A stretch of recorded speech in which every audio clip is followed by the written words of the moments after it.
예수님을 따라가는 법이라는 제목으로 오늘 말씀을 전하겠습니다. 축구 경기를 보면은 이기기 위해서 필요한 것이 무엇일까요? 축구 경기에서 이기기 위해서 필요한 것은 다른 것이 없습니다. 경기를 승리하는 방법은 골을 넣는 것이죠. 골문에 골을 넣지 않고서는 경기를 이길 수가 없습니다. 상대의 공격을 열심히 막고 방어해서 골을 먹지 않으면 지진 않겠지만 골을 넣지 못하면 결코 승리할 수가 없습니다. 승리의 맛을 볼 수가 없습니다. 한때 세계에서 이제 유행하던 축구 전술이 있었습니다. 그것이 뭐냐면 이제 안티풋볼이라는 별명을 얻게 만든 전술인데요. 화면을 통해서 한번 보시면 여기 동그라미 쳐지고 위에 숫자가 써 있죠. 저게 이제 한 팀입니다. 한 팀에 이제 골키퍼를 제외한 10명이 다 수비수로 내려와서 이제 공격수, 수비수, 미드필더 다 할 것 없이 다 수비로 내려와서 겹겹이 앞을 막아섭니다. 일명 버스 세운다고 말을 합니다. 예를 들어서 이제 과격한 시위가 있으면 경찰들이 그 시위를 막기 위해서 이제 시위대를 막기 위해 이제 버스를 세웠죠. 버스를 세워서 길을 막았습니다. 그렇게 버스로 방벽을 세우는 것처럼 이 전술도 골을 먹지 않기 위해서 모든 선수들이 다 겹겹이 수비벽을 세워놓고 그리고 그렇게 수비를 계속 막아내다가 한 번의 역습 상황이라던가 이제 세트 플레이 같은 걸로 한 골을 넣어서 1대0으로 이기는 것이 바로 이 전술의 핵심입니다. 그런데 이런 팀과의 축구 경기를 보면 축구가 재미있을까요? 축구가 도대체 뭐냐? 뭔데 이렇게 해서까지 이겨야 하느냐? 이렇게 해서 이기는 것이 맞느냐라는 질문이 생기게 됩니다. 그럼 이 경기를 보기 위해 비싼 돈 주고 오는 관중들은 무슨 생각을 하게 될까요? 뛰고 있는 그 선수들은 내가 이 축구도 아니고 이 수비 방벽을 세워서 간신히 한 골 넣기 위해서 하고 있는 이 축구 경기를 뛰고 있는데 그 선수가 자부심을 가지고 축구 경기를 뛸 수 있을까요? 그런데 이 전술로 한 경기 한 경기 이겨나가는 사람들이 많이 생기자 수많은 감독들이 이 전술을 따라하기 시작합니다. 그러면서 자연스럽게 관중들은 이 축구 경기를 보기 싫어서 축구 자체를 떠나게 되고 이제 경기장을 찾아오지 않게 되죠. 제가 느끼는 한국 교회가 이것과 마찬가지라 생각이 듭니다. 한국 교회들이 취하고 있는 전술이 이 안티풋볼 전술과 똑같다고 생각을 하는 것이죠. 교회에 두터운 방벽을 쌓아놓고서 어떻게든 한 골 우겨 넣어서 한 골 넣기를 바라는 전술. 이 전술을 취하고 있다고 생각을 합니다. 이번 월드컵에서 한국 팀이 국민들에게 찬사를 받았던 사랑을 받았던 이유가 어디에 있었냐면 이런 버스 세워서 한 골 우겨 넣는 경기를 하는 게 아니라 우리만의 전술을 믿고 4년을 준비하면서 훈련하고 그래서 준비한 전술이 뭐냐면 빌드업 전술이었다는 것이죠. 그런데 이 빌드업 전술이 뭐냐면 이것은 우리 팀의 템포에 맞게 우리 팀은 다 공격을 할 것이다. 이 공격이라는 전술, 골을 넣기 위한 이 전술에 맞춰서 훈련하고 패스하고 역동적으로 공격하고 자신들의 플레이를 자신감 있게 하는 것이죠. 대신 이 전술을 하기 위해서는 굉장히 많은 시행착오가 필요하고 굉장한 용기가 필요하고 그리고 이것이 절대 쉽지 않습니다. 그리고 심지어 우리가 월드컵에서 만나는 팀들은 다 우리보다 강팀이죠. 이런 강팀을 만나서 우리의 이런 공격 전술을 쓰기 위해서 할 때 사람들이 얼마나 비판하고 조롱했는지 모릅니다. 우리가 무슨 이런 빌드업 축구를 하느냐. 월드컵 가는 바로 직전에서도 비판을 받고 들어갔습니다. 그냥 역습해서 한 골 넣는 걸로 이겨라. 무슨 빌드업이냐. 예선전에서도 경기력이 좋지 못하니까 다 조롱하고 비판했습니다. 우리나라가 무슨 빌드업이냐. 이랬던 것이죠. 그때 선수들과 감독이 했던 말이 지금 우리에게 큰 의미를 줍니다. 그때 국민들과 축구 전문들과 수많은 사람들이 다 한국 국가대표의 이 방향을 비웃었습니다. 지금이라도 감독 바꿔라. 지금이라도 다른 전술을 취해야 된다. 지지 않는 게 중요하니까 골 먹히지 않도록 수비 벽 세워놓고 한 골 넣어서 올라가는 방식을 취해라. 라고 했을 때 감독과 선수들은 이렇게 말을 합니다. 우리는 지금까지 정말 한 정신을 가지고 한 철학을 가지고 준비했습니다.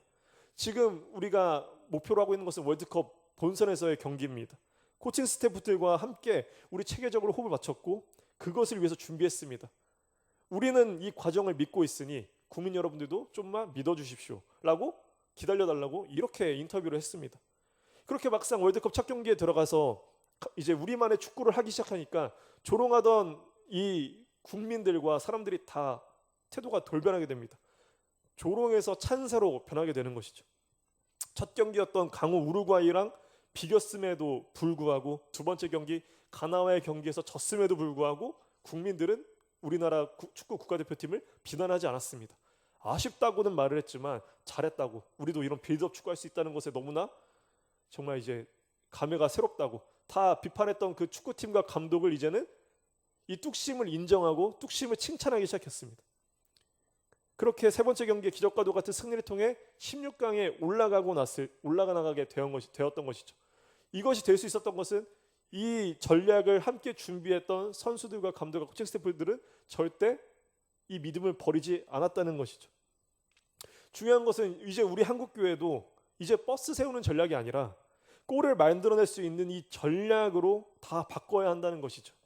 중요한 거는 우리가 이런 방향으로 갈 때만이 경기를 뛰는 선수들이 주변에서 누가 뭐라고 하든 비판을 하든 뭐라고 말을 하든 상관없이 우리의 이것을 믿고 이 믿음을 가지고 나아갈 수 있게 된다는 것이죠. 교회가 골을 넣는다는 것이 무엇이겠습니까? 한 생명이 이 교회 안에 와서 이 안에서 예수님을 믿는 그 구원받은 삶으로 변화되는 것, 이것이 우리 교회가 골을 넣는 것이죠. 그런데 우리 한국교회가 지금 이 승리를 맛보지 못하는 이유는 한 생명을 주님께 들어오게 해서 우리가 그 한 생명이 주님을 만날 수 있도록 이 골을 넣는 능력을 잃어버려 가고 있기 때문입니다. 지금 한국교회가 하고 있는 모습들을 보면 골을 먹지 않기 위해서 급급하면서 수비 방벽만 세우고 있습니다. 실점하지 않기 위해서 수비 방벽을 세워놓고 운 좋게 한 골을 얻어 넣어서 그렇게 이기기를 바라고 있는 모습인 것이죠.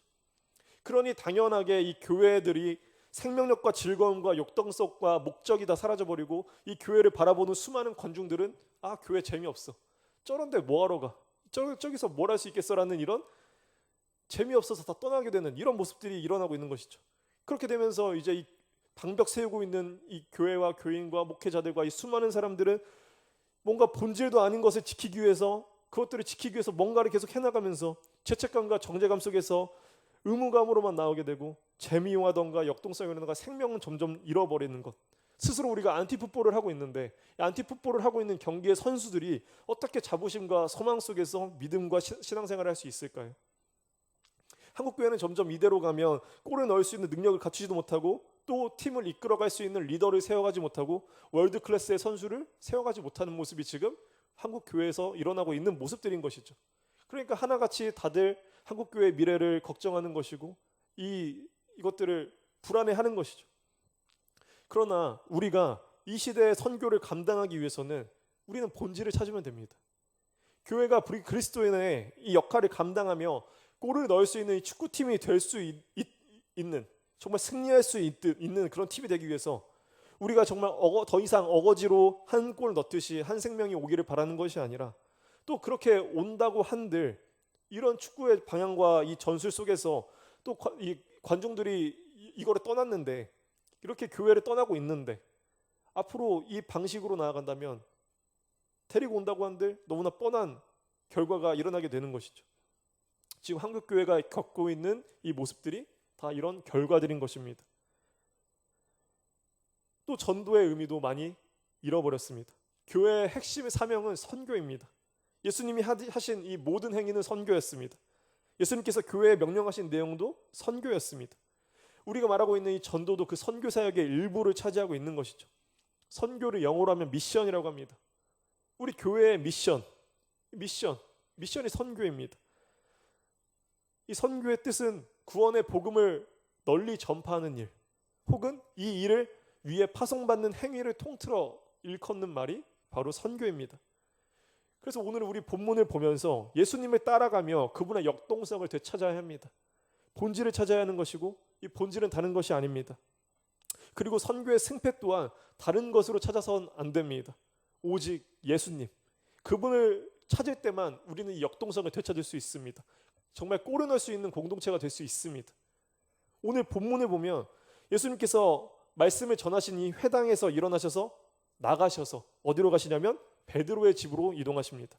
거기서 베드로의 장모가 이제 겪었던 이 중환병을 고쳐주십니다. 또 해질 무렵 예수님을 찾아온 수많은 무리를 일일이 손을 대어 치료하시고 또 그 구원의 사역 속에서 쫓겨나는 귀신들을 꾸짖으십니다. 또 날이 밝으시자 예수님은 일어나셔서 또 한적한 곳으로 이동하십니다. 그곳으로 쫓아온 수많은 사람들이 예수님을 자신들에게 묶어 놓으려 하자 예수님께서 이렇게 말씀하십니다. 내가 다른 동네들에서도 하나님의 나라의 복음을 전하여야 하리니 나는 이 일을 위해 보내심을 받아노라 말씀하십니다. 오늘 본문에 시작하는 이 회당, 이 여러 회당에서 옮기시며 예수님께서 다시 말씀을 전하고 가르치십니다. 그리고 또 오늘의 본문처럼 예수님은 또 삶의 현장으로 일어나서 나가십니다. 여기에 우리의 선교 사역이 다 함축되어져 있습니다. 그리고 우리가 따라가야 할 예수님께서 우리에게 맡기신 이 미션, 이 선교자의 삶의 모습, 예수님의 제자로서의 삶의 모습이 나타나 있습니다. 오늘 본문을 집중해서 보면 예수님께서 크게 세 가지 행동을 반복해서 하고 계십니다. 화면을 보시면 그것은 세 가지입니다. 함께 읽겠습니다. 예수께서 일어나 회당에서 나가사 시몬의 집에 들어가시니. 네, 예수님께서 반복하시는 세 가지. 일어나시고 그곳에서 다른 곳으로 나가시고 또 다른 곳으로 들어가십니다. 예수님께서는 이 행동을 계속해서 반복하십니다. 처음 보면 예수님께서는 회당에서 말씀을 가르치고 계십니다. 예상에서 말씀을 전하십니다. 그리고 그곳에서 일어나 나가서 시몬의 집으로 들어가십니다. 그리고 그 집에서 사람들은 예수님께 간구합니다. 시몬의 장모의 병이 너무나 심각해 죽을 지경에 놓였고 그녀를 고쳐주시기를 간절히 부탁합니다. 예수님께서는 그들의 안타까움을 보시면서 병을 고쳐주십니다. 여기서 중요한 것은 예수님께서 요청을 받기 전에 먼저 시몬의 장모의 집, 베드로의 장모의 집에 찾아가셨습니다. 우리도 마찬가지죠. 여기서 그 누구도 스스로 먼저 예수님께 나아가 예수님을 믿는 사람은 없습니다. 그렇게 해서 예수님 믿는 사람이 다른 명도 없습니다. 예수님께서 우리를 먼저 찾아오셨습니다. 우리의 처지를 다 아시면서 우리의 부족함이 무엇인지 아시고 우리를 구원하시기 위해 먼저 찾아오셨습니다. 먼저 다가오셨습니다. 우리를 찾아오시기 위해서 왕의 자리에서 내려오시고 그 완전함의 자리에서 내려오시고 그곳에 떠나 보잘것없는 나 하나를 찾아오시기 위해서 나 하나 살리시기 위해서 찾아오셨습니다. 이것을 알기 위해서는 우리가 예수님께 집중하지 않고서는 그 은혜가 보이지가 않습니다. 얼마나 예수님께서 나 한 명 찾아오시기 위해 많은 것을 포기하셨는지를 알지 못하고서는 우리는 우리가 받은 은혜를 알 수가 없습니다. 또 우리에게 주어진 이 큰 은혜 또한 알 수가 없습니다. 그러므로 우리가 신앙이 깊어진다는 것은 예수님께서 나를 찾아오셨고 나를 구원하셨고 내가 어떠하든지 그것과 상관이 없이 나를 계속 인도하시고 나를 계속해서 붙들어 주시고 나뿐만 아니라 다른 사람에게도 똑같이 예수님은 그렇게 하시기를 원하신다는 것을 깨닫게 되어간다는 것이죠.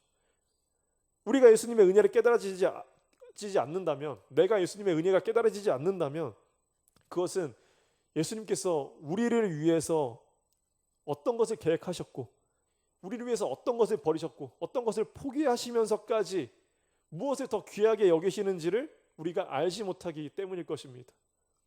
그리고 그분이 나를 살리시기 위해서 무엇을 포기하셨고 무엇을 버렸는지를 깨닫지 못하고서는 우리는 주님의 은혜를 알 수가 없습니다. 우리도 주님을 따라 주님의 은혜를 받았다면 그렇게 나의 것을 버리고 주님의 삶을 따라가게 됩니다. 그 과정을 살아갈 때 우리는 더욱 깊은 예수님의 은혜를 깨닫게 됩니다. 주님의 뜻대로 살아가다 보면 나도 무언가를 버려야 하고 나도 무언가를 포기해야 됩니다. 나도 나의 자리에서 내려와 나아가야 합니다. 낮은 곳으로 가야 될 때도 있고 다른 사람들이 기피하는 곳으로 가야 될 때도 있습니다. 그때 예수님께서 나를 찾아보셨던 그 은혜가 느껴지는 것이죠. 은혜는 그런 식으로 우리가 깨닫게 됩니다. 우리가 그냥 앉아만 있는 것, 이 회당으로 치는 말씀 듣는 이 자리에만 앉아 있으면 예수님의 은혜를 깨달을 수 없는 건 너무나 당연합니다. 예수님께서는 우리에게 그렇게 찾아오지 않으셨기 때문입니다. 우리가 어릴 때 세상에 더 관심을 가질 때 너무 분주해서 주님을 바라보지 않을 때는 당연히 먼저 주님께서 우리에게 주신 은혜를 깨달을 수가 없습니다. 왜냐하면 내가 세상에서 가장 중요하기 때문에 내 밖에 계신 예수님을 보지 못하게 됩니다. 우리도 예수님을 통해 이제 나를 넘어서 남을 바라보는 삶이 될 때가 우리는 주님의 은혜를 깨달은 삶이라는 것을 증명하게 됩니다. 그러나 우리 모든 인간들은 다 연약합니다. 나를 넘어서 남을 바라보는 삶을 살아갈 수가 없습니다. 그리고 나를 넘어서 나를 더 사랑하는 분이 있다는 것을 깨달을 수가 없습니다. 그것을 깨닫지 못하는 모든 사람들 때문에 예수님께서 육신으로 우리를 찾아오신 것입니다. 그렇게 찾아오셔야지만이 우리가 조금이나마 예수님의 사랑을 깨달을 수 있게 되었던 것입니다. 이 은혜는 지금도 마찬가지입니다. 이 은혜는 지금도 주님을 통해서만 해결받을 수 있습니다. 우리의 수많은 죄의 문제와 교만으로 비롯된 수많은 우상숭배와 불신앙, 주님께서 날 만드신 인생의 목적과 내가 얼마나 존귀한 사람인지를 되찾아 회복받은 자의 삶을 살아가게 되는 방법은 예수님밖에 없습니다. 주님을 통해서가 아니면 우리는 끝끝내 다른 사람의 시선을 통해 거기서 자존감을 찾으려다가, 인생의 의미를 찾으려다가 예수님의 구별 없고 차별 없고 한없는 사랑을 놓친 채 불쌍하게 죽을 수밖에 없는 인생입니다. 그래서 우리에게 말씀이 중요한 이유는 주님의 모든 계획과 이루심이 이 성경 말씀에 다 증언되어 있기 때문입니다. 다 증명되어 있기 때문입니다. 그러므로 이 말씀 없이 맨날 찬양을 듣는다고 할지언정, 기도한다고 앉아있는다고 할지언정, 이 말씀의 묵상과 말씀의 사모함이 없이는 우리는 끝끝내 우리의 신앙생활이라고 하는 것과 우리의 믿음이라는 것이 끝까지 내 감정에 뿌리내려 내 감정에 따라 흔들릴 뿐입니다. 그러므로 우리는 말씀에 뿌리내려야 합니다. 성령님께 간구해야 합니다. 그래야 우리는 감정이 아니라 예수님께 뿌리내린 그 믿음을 통해서 우리는 단단한 반석 위에서 신앙생활을 할 수 있게 됩니다. 본문에서도 예수님께 고침을 받은 장모의 이후의 모습을 보면 누워있던 장모가 일어나게 됩니다. 예수님께서 움직이시는 것처럼 이제 일어나는 인생이 되는 것입니다. 그래서 일어나서 무엇을 하느냐? 그들에게 수종을 들더라 말을 합니다. 여기서 수종의 원뜻은 섬기다인 것이죠. 여기서 치유받은 장모는 예수님만을 섬긴 것이 아니라 그들을 섬기게 됩니다. 그러니까 정말 예수님께 구원받은 이 사람은 그 은혜를 예수님께만이 아니라 다른 사람들에게까지 넓혀가게 되는 것을 보게 됩니다. 이처럼 정말 진정으로 예수님께 구원받은 사람은 이 사람의 섬김은 한 개인을 넘어서 이 그들인 이웃에게까지 넓혀지게 되는 것입니다. 예수님께서 수많은 사람들에게 다가가 그들의 인생을 만나 주셨습니다. 40절을 보면 예수님께서 일일이 한 명 한 명 그들 모두에게 손을 얹으셔서 그들의 아픔과 외로움과 버림받은 그 마음의 상처들까지 보듬어 주셨습니다. 주님께서 시몬의 장모의 집에서 이렇게 계속해서 섬김만 받으셨고 거기서 만족하시며 그 자리에 눌러 앉아 있었다면 여기서 한 명 한 명 손을 대어 치유받는 이 사람들은 예수님께 나아올 수조차 없었을 것입니다. 예수님을 찾다 돌아갔을 것입니다. 난 누구에게 치료는 받고 싶은데, 누구에게 위로는 받고 싶은데, 구원은 받고 싶은데 그 사람을 찾지 못해 찾다가 결국 찾지 못하고 돌아갔을 것입니다.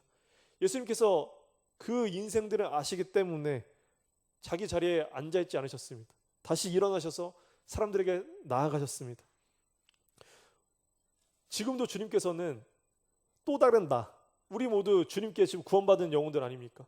주님께서는 지금도 또 다른 나, 아직 구원받지 못해서 이렇게 자신이 치유받기를 원하는 그 사람들을 향해 나아가길 원하십니다. 그 사람들에게 일일이 손을 대시며 그들의 아픔을 치유해 주시기를 원하십니다. 그래서 예수님께서는 더 이상 섬김받는 자리에 벗어나셔서 일어나 다시 섬김의 자리로 나아가셨습니다.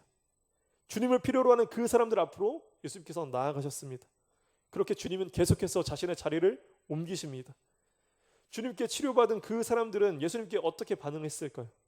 시몬의 장모를 비롯해 수많은 사람들이 예수님을 섬기려 했을 것이고 왕으로 삶을 했을 것이고 그곳은 정말 축제의 분위기가 놀라운 기적의 현장 속에서 흥분과 이 기쁨의 잔치가 계속해서 이어졌을 것입니다. 그 자리의 주인공이었던 예수님께서 그들에게 얼마나 칭송받고 찬양받으셨을까요? 그 자리를 놓치고 싶어하는 사람은 단 하나도 없을 것입니다. 섬김에 받는 자리, 누군가에게 항상 존경받는 자리, 인정받는 그 자리를 놓치고 싶어하는 사람은 단 한 명도 없었을 것입니다. 그러나 예수님께서는 그 자리에서 일어나셔서 다른 곳으로 나아가십니다.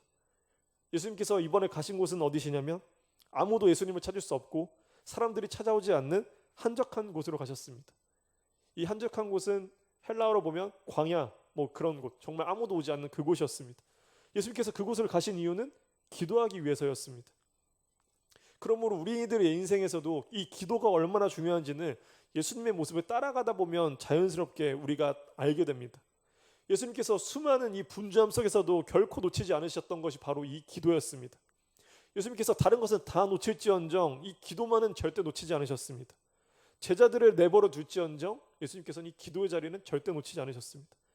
왜냐하면 이 기도를 놓치게 되는 것은 우리가 하나님을 놓치는 것이고 결국 그 말은 내 자체마저도 놓치게 돼버리기 때문입니다. 하나님과 나 자신을 잃어버리고 놓치게 되어버리면 내가 앞으로 그토록 잡고 싶어하는 그것을 잡게 된다고 할지라도 그것은 우리에게 아무 의미가 없기 때문입니다. 기도하지 않는 인생이란 어쩌면 한 번도 하나님을 간절히 잡아본 적이 없는 인생이거나 아니면 나 자신을 진정으로 되찾지 못했다는 증거일 것입니다. 예수님께서 보이신 이 기도의 모습을 보면 새벽에 잠깐, 자기 전에 잠깐 하는 이런 기도의 그런 모습이 아니라 예수님께서 하셨던 이 기도의 본질을 바라보면 앞으로 내가 일어나서 어디로 가야 할 것이고 내가 가서 그곳에서 무엇을 해야 할 것이고 그곳에서 또 다른 곳으로 언제 가야 할 것이며 이 모든 인생의 여정에 대한 질문과 간구와 하나님에 대한 의탁이었을 것입니다. 그러므로 예수님께서 하신 이 기도는 우리가 내 삶을 살아갈 때 단편적으로 잠깐 토막내어서 그 시간 잠깐 예수님께 기도하는 그 시간이 아니라 내 인생을 계속해서 이어나가기 위해서 내 인생을 묶어나가기 위한 이런 기도의 시간이었던 것이죠. 그런데 우리의 기도는 어떻습니까? 우리의 기도는 어느 한 곳에 주저앉아 있기 위해서 더욱더 편안함과 풍요함을 달라는 그런 기도가 아닐까요?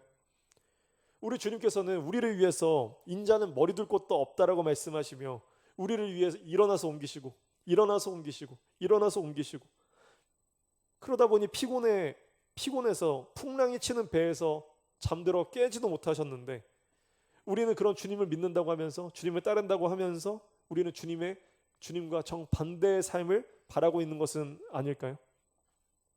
그러나 아이러니하게 이 풍랑이 치는 뱃속에서 잠들어 계셨던 예수님은 평안하셨습니다. 그러나 깨어있던 제자들은 두려워 혼란에 휩싸였습니다. 이 차이가 기도하는 삶과 기도하지 않는 삶의 차이를 보여줍니다. 풍랑으로 자신이 위험해질 수 없다는 것을 예수님께서 아셨습니다. 이 풍랑으로 나를 절대 죽이지 못한다는 것을 예수님께서 아셨습니다. 왜? 예수님의 사명을 예수님께서 알고 계셨기 때문입니다. 그러나 제자들은 몰랐습니다. 이처럼 우리의 인생에 수많은 풍랑이 우리에게도 이어져 옵니다.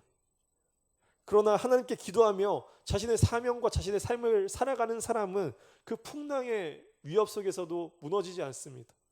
그러나 하루하루 세상을 바라보며 세상을 살아가는 것이 목적인 사람은 이 풍랑이 인생의 가장 큰 위협처럼 느껴지게 되는 것이죠.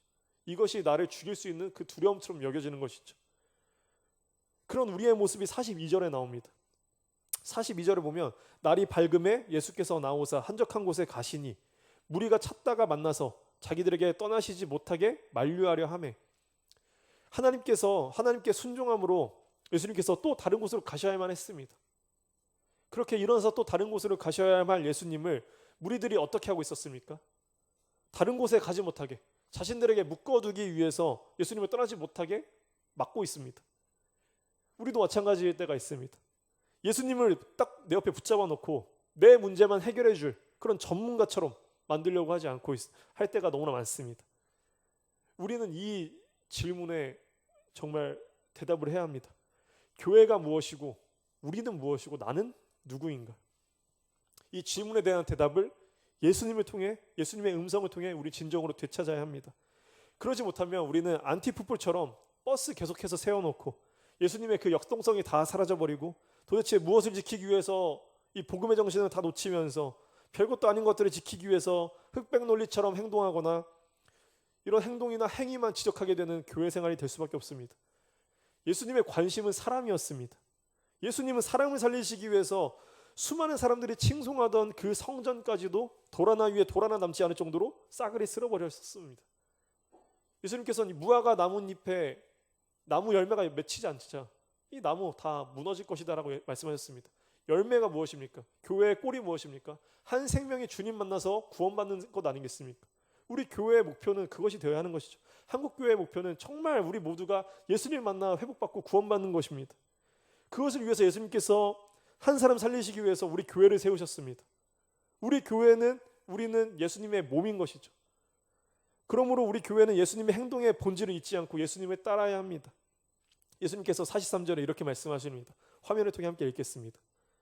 내가 다른 동네들에서도 하나님의 나라 복음을 전하여야 하리니 나는 이 일을 위해 보내심을 받았노라 하시고 교회의 본질은 다른 것이 아니라 하나님 나라의 복음을 전하는 일입니다.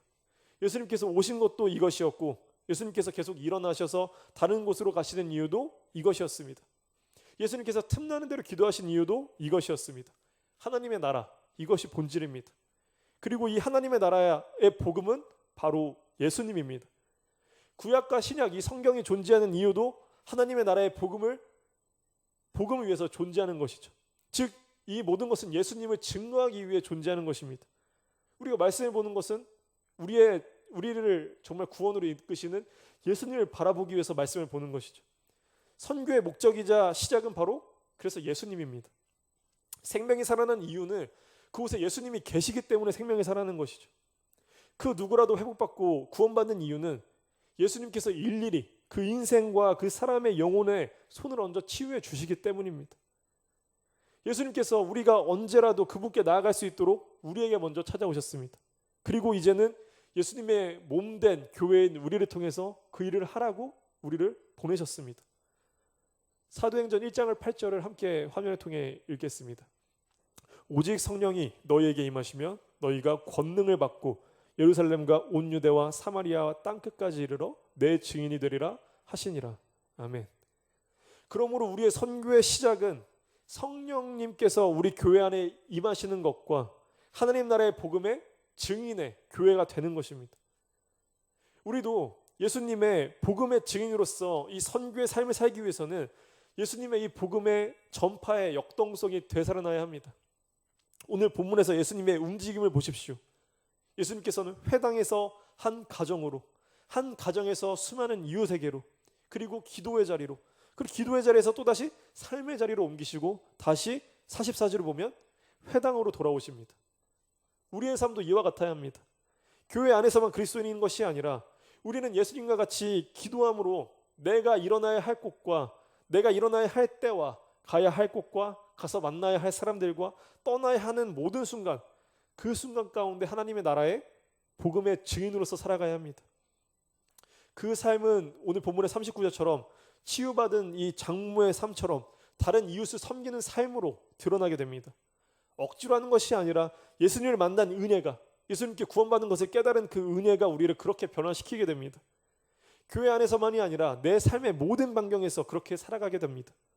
그런 사람들이 모이니 공동체가 온전히 예수님의 삶을 드러낼 수 있는 몸으로서 우리를 예수님의 지체의 몸으로서 교회가 되게 합니다. 그리고 회당에서 시작된 예수님의 사역이 다시 회당으로 돌아오듯 우리가 이 교회 안에서 가장 중요시할 것은 예수님 알아가는 이 말씀 공부와 연구입니다. 이 말씀 공부와 연구는 다른 것이 아닙니다. 우리가 예수님을 더욱더 정확히 알아가는 것입니다. 예수님 그분의 말씀의 본질을 함께 배우고 나누는 것입니다. 그리고 이 말씀과 이 본질을 우리가 각 만나는 그 사람들에게 어떻게 전할 수 있을까? 우리의 삶 가운데 이 하나님 예수님의 복음이 필요한 사람들이 누구이고 그들에게 어떻게 다가갈 수 있을까? 이것을 함께 나누는 것, 함께 그것을 응원하고 기도하는 삶, 함께 고민하고 기도하고 응원하는 그것, 이것이 말씀 공부와 연구인 것이죠. 이 안에서만 우리는 역동성과 생명력이 되살아나게 됩니다. 우리 교회 안에서 먼저 시작되고 이 역동성이 되살아나지 않으면 우리도 어떻게 보면 평생 안티풋볼 하듯이 버스 벽 세우는 경기만 하게 될지도 모릅니다. 우리는 골을 만들어낼 수 있는 그런 교회가 될 수 있습니다. 그러기 위해서는 우리도 실수도 필요한 것이고 경기력이 안 좋을 때도 있습니다. 어떤 결과가 안 보일 때도 있는 것이죠. 심지어 꼬리를 먹을 때도 있습니다. 그럼에도 우리가 믿음을 가질 수 있는 이유는 이 방식이 옳기 때문인 것이죠. 그리고 그 방식은 우리가 예수님을 따라 살아가는 방식이기 때문에 결국 예수님께서 우리를 승리하게 하십니다. 왜냐하면 예수님께서 우리에게 그렇게 오셨기 때문입니다. 당연히 우리가 예수님을 닮아갈 때 우리는 그 안에서 신앙이 함께 성장되어져 사도행전에서 보듯 우리에게 주님의 권능이 임하게 됩니다. 그 권능으로 꼬려 놓을 수 있는 한 그렇게 생명이 살아날 수 있는 교회가 되는 것이죠. 그 방법은 어떤 스킬이 아니고 이미 잘 통했던 그런 방법도 아니고 우리가 그 복음을 함께 누리면서 함께 살아가는 그 삶의 모습들이 모여서 우리 안에서 사랑의 열매로 맺어질 때 우리가 구원받은 그 은혜를 이 장모가 한 것처럼 이 그들에게 봉사의 섬김이 넘쳐나듯이 우리가 우리 교회 안에서 먼저 서로를 섬기고 사랑의 열매가 나타나고, 우리가 만날 때마다, 틈만 날 때마다 예수님의 말씀을 함께 연구하고 나누고, 우리 삶 가운데 필요한 예수님의 구원의 말씀이 무엇이 필요할 것인가, 그리고 우리 주변에 있는 복음 전해야 할 그 사람들에게 어떤 말씀이 필요할 것인가, 어떤 예수님이 필요할 것인가, 우리가 그 예수님이 되어서 그 사람들에게 어떻게 다가갈 수 있을까, 함께 고민하고 함께 기도하는 그 자리, 그것이 바로 역동성 있는 이 교회로서 되살아날 수 있는 것이죠. 그래서 우리는 그 안에서만이, 교회에서만이 아니라 교회 밖에서도 예수님이 드러나는 삶을 살아갈 수 있게 됩니다. 예수님의 삶의 현장은 모든 곳, 모든 사람이었습니다. 그러므로 우리의 모든 삶의 현장에서 우리도 모든 사람, 모든 곳에서 그분이 드러나는 교회로서의 삶을 살아가야 합니다. 거기서 우리의 미션, 즉 그것이 우리의 선교입니다. 예수님께서 마을마다 옮겨 다니시면서 복음을 전하셨습니다. 한 곳에 정착해서 안전하게 칭찬과 섬김을 받지 않으셨습니다. 예수님이 한 곳에 눌러 앉으셨으면 그곳은 예수님을 향한 성과 엄청난 성전이 세워질 수도 있었을 것입니다. 하지만 예수님께서는 그렇게 하지 않으셨습니다. 더 멀리, 더 많이 복음을 전하고 그 구원을 널리 전파하셨습니다. 우리가 그 역할을 감당할 수 있는 것은 다른 것이 아닙니다. 예수님께서는 이것을 우리 혼자 할 수 없는 것을 아셨기 때문에 이 한 명의 예수님의 역할을 각 마을의 교회를 세우시고, 각 지역의 교회를 세우시고, 이 교회 하나에 우리들을 보내주셔서 이 각기 다른 지체로서 한 명의 예수님을 세워 이 한 명의 교회가 이 지역을 예수님의 사랑으로 감당할 수 있는 교회로 세우신 것입니다. 우리가 감당할 수 있는 것은 예수님의 이 삶, 이것을 우리가 함께 해나가는 것입니다. 밖에 나가서 나 혼자 예수님의 삶을 살아낼 수가 없습니다. 그렇게 하라고도 안 하셨습니다. 교회를 세우신 것, 우리가 함께 이 예수님의 이 역할을 이 지역에 해라. 예수님께서 찾아가셨던 것처럼, 병자를 찾아가셨던 것처럼, 이곳에 예수님의 구원이 필요한 사람 찾아가셨던 것처럼 우리가 함께 할 수 있게 하는 것입니다. 우리 교회 안에 다른 것이 아니라 예수님이 드러나길 원합니다. 우리가 먼저 예수님 안에서 이 복음으로 되살아나기를 원합니다. 어떻게 예수님께 더욱더 닮아갈 수 있을까? 이것이 우리의 가장 큰 관심이 되기를 원합니다. 그렇게 모였을 때 우리 안에서 예수님이 드러나고 나타날 수 있습니다. 우리가 진정으로 주님의 몸된 교회가 되기를, 또 주님의 움직임을 살아낼 수 있는 그런 교회가 되기를 소망합니다. 우리가 주님 말씀 안에서 그렇게 될 것을 소망하며 이 시간 함께 기도드리겠습니다.